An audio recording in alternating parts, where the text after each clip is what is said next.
एक तरफ हाथ में कॉन्स्टिट्यूशन की किताब और दूसरी तरफ अमेंडमेंट बिल जो वक्त का पास हुआ है उसके खिलाफ एक पोस्टर इनके हाथ में। मेरे साथ एमएलए इरफान हफीज लोन मौजूद हैं। क्या कहेंगे कि जिस तरीके से वक्फ अमेंडमेंट बिल जो 2025 में किया गया है इसको मुसलमानों के हित में बताया जा रहा है, तो आप किस तरीके से समझते हैं? क्या करेंगे? ये भाजपा वालों का जो इनका जो स्ट्रेटजी है वो यही है कि आप झूठ को इतना दोहराओ, झूठ सच लगे, देश को गुमराह कर रहे हैं।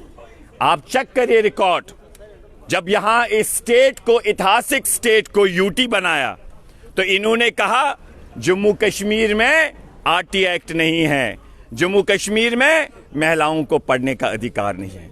और जब यहां इनसे पूछा क्या होने जा रहा, कहा कुछ नहीं, यात्रियों पे शायद खुदा ना खास्ता खतरा है, इसलिए यहां ऐसे सुरक्षा बढ़ाई जा रही है।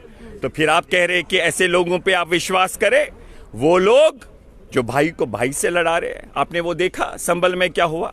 आपने देखा किसानों के कवानीन जो इन्होंने लाए, विरोध में उन्होंने प्रदर्शन किया पुरअमन तरीके से, कितने लोगों को इन्होंने मारा, कितने लोग शहीद हो गए। और उसके बाद आपने देखा संभल में, इसी तरीके से आप मणिपुर में। अरे ये क्या जवाब देंगे? खतरा है हमारे सेक्युलरिज्म को, डेमोक्रेसी को, रूल ऑफ लॉ को, इंस्टीट्यूशंस को। और हम चाहते हैं गांधी जी का देश है और हमें लड़ना चाहिए। और आप कह रहे हैं कि हम समझ नहीं पा रहे? क्या नहीं समझ नहीं पा रहे? इन्होंने इसमें एक प्रोविजन रखा है कि पहले आपको 5 साल ये साबित करना कि मैं मुसलमान हूं। तो वो कैसे साबित? सुनिए, वही मैं कह रहा हूं। उसका मतलब हुआ कि जो गैर मुस्लिम है उसका अगर कोई प्रॉपर्टी हो वो चैरिटी नहीं दे सकता है। क्यों नहीं देगा? उसके अधिकार को क्यों आप उल्लंघन कर रहे हैं? इसी तरीके से हम ये समझ रहे हैं कि ऐसी सोच को हम कभी विश्वास नहीं कर सकते हैं। जिन्होंने आरएसएस हेडक्वार्टर नागपुर में कर तक तिरंगे की इजाजत नहीं थी। इनके कुछ नेतागण कहते हैं कि नथुराम गोडसे की पूजा करनी चाहिए, बापू के जो हत्यारे है, कातिल है। ये लोग गांधी जी के तस्वीरों को सरकारी दफ्तरों से हटाते हैं और आप कहते हैं कि आप इन पे विश्वास करिए। वक्फ और सरकार के बीच किसी पे डिस्प्यूट, तो इनका इरादा क्या है? सरकार का नुमाइंदा फैसला देगा और आप कहते हैं मुसलमानों के हित में है। कब से इनको फिक्र हुई मुसलमानों की? दूसरी बात पूछिए इनसे, पूछिए इनको जो आपने ट्रस्ट बनाए हैं टेम्पल्स को रेगुलेट करने के लिए। विद ड्यू रेस्पेक्ट, हम सम्मान करते हैं, हम सारे भाई भाई है, लेकिन इनसे पूछिए, हम उनसे प्यार करते हैं और वो हमसे प्यार करते हैं। ये लोग हमें तकसीम करते हैं, लेकिन उस ट्रस्ट के लिए एक गैर मुस्लिम अगर डीसी होगा तो किसी और अधिकारी को ढूंढना है, हिंदू होना चाहिए। तो इसमें क्यों नहीं ऐसा प्रोविजन? तो हमारे जो सवालात है, हमारे जो खदशात है वो जायज है। और डेमोक्रेसी में इनसे पूछिए, इन्होंने हमारे भावनाओं की कदर क्यों नहीं की? हमें क्यों नहीं पूछा इन्होंने? जमहूरियत सिर्फ नंबर्स नहीं है, जमहूरियत का एक वसी माने है।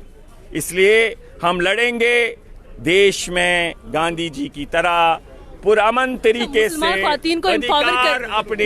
खातून को एम्पावर करने की बात की जा रही है कि वक्फ कमेटी में औरतों को इस बार एम्पावर किया। और एक झूठ मैं दिखाऊं आपको, प्रोविजन मांगे ये माफी, उसमें ऑलरेडी खवातीन का लिखा हुआ है जी। अच्छा, तो आपको क्या लगता है कि जिस तरीके से ओपोजिशन ये भी कहती है कि ये सिर्फ मुसलमानों के अधिकारों पे, उनके हकूक पर हमला नहीं, बल्कि आइंदा दिनों में हम बाकी जो कम्युनिटीज हैं उन पर भी देख सकते हैं कि इस तरीके का कोई बिल? हम तो यही कह रहे हैं, सब पे खतरा है। आज एक विक्टिम कल दूसरा बनेगा, इसलिए हम सबको संघर्ष करना चाहिए।